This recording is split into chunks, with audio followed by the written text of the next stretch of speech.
Protesters on Saturday clashed violently with police in Bangkok as new tactics have emerged. A Reuters report on Sunday highlighted riot police beating what appeared to be a man in a yellow medic's vest, while a doctors' group condemned the action as a violation of human rights.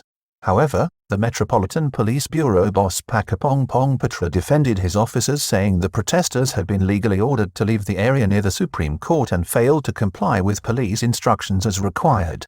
A man was shot with a rubber bullet in the mouth on Saturday, and police at Nang Loeng Police Station retrieved 2 firearms after 2 official vehicles were shot at and damaged by protesters who staged violent and angry scenes outside the police station on Saturday night until 11:30 p.m. when 2 protesters were released.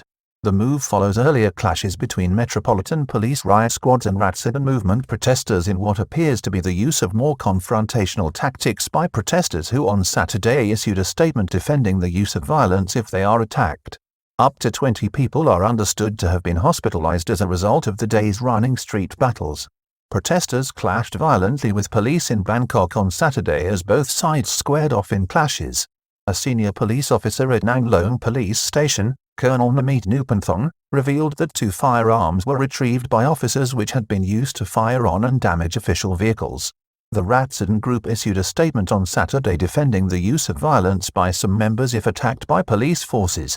Violence broke out on Saturday at a protest by the Ratsadan group at the Democracy Monument on Ratchatham Avenue, as well as scuffles and violent confrontations between riot police and demonstrators. It is reported that tear gas was used and one of the protesters received a serious injury to the upper lip area of his mouth after being hit by a rubber bullet.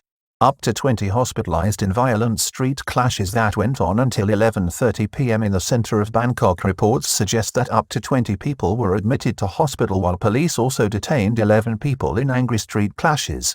The violence continued on and off until after 11:30 p.m. on Saturday night, when an irate and aggressive crowd protested outside Nang Loeng Police Station. The standoff outside the police station saw 2 protesters released by police, which helped quell the tense scene leading to the dispersal of the crowd. Senior police officer says 2 guns were used to damage official vehicles as protesters vow to return. After this, Police Colonel Namit Nupanthong of Nang Loeng Station revealed that police had seized 2 firearms during the protest activity, which had been used to shoot at and disable cars used by security officials in the course of their duty. However, leaders of the protest have vowed to be back on the streets next Saturday, the 20th of February, which will coincide with a parliamentary vote of confidence in the current government led by Prayut Chan-o-cha. Movement demands the release of 4 key leaders. The main grievance of the protesters this weekend was the imprisonment of 4 key leaders of the People's Movement or Ratsadan group on the 9th of February last, after the criminal court in Bangkok refused them bail when they appeared before it on Section 112 charges for lèse-majesté and sedition under Section 116 of the Criminal Code, both extremely serious offences. The 4 are Parit Chiwarak, Anon Nampa, Patiwut Sarai Eman Samayat Pruksaka Semzuk. The violence began earlier on Saturday after police allowed a number of representatives of the protesters access to Democracy Monument to pay their respects.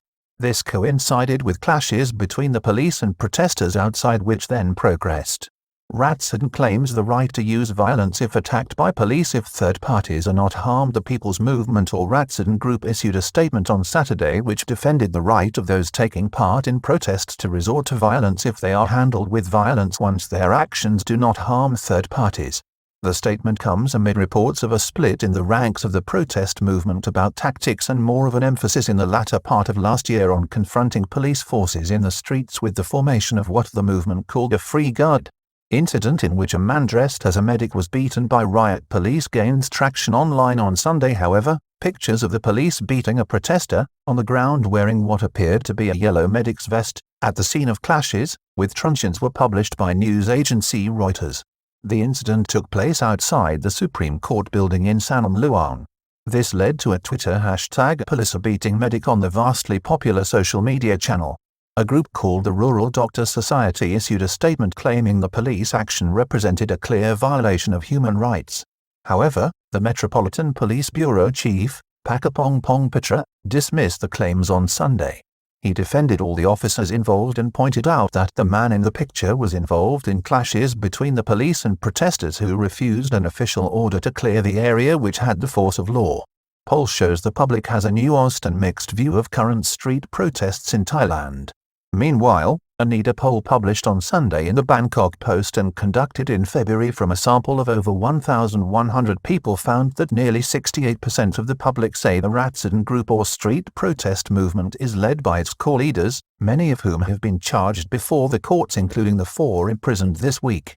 The survey showed the public had an increasingly mixed view about both the substance and nature of the protesters' demands.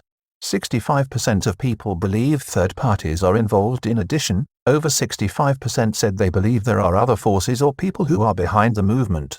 A super poll survey in November, shockingly, showed that over 80% of people believe that a third party, ranging from a businessman at nearly 90% to a non-friendly foreign government at 80%, were behind the current protests. Shock poll: public suspects third parties behind current political unrest. However, another poll by the same company also showed, in September last year, that 80% of those polled supported the core demands of the protesters, except for the fact that an overwhelming majority do not want to see the monarchy involved in the tussle between the movement and the government in any way. In addition, over 90% said they were averse to the use of violence under any circumstances.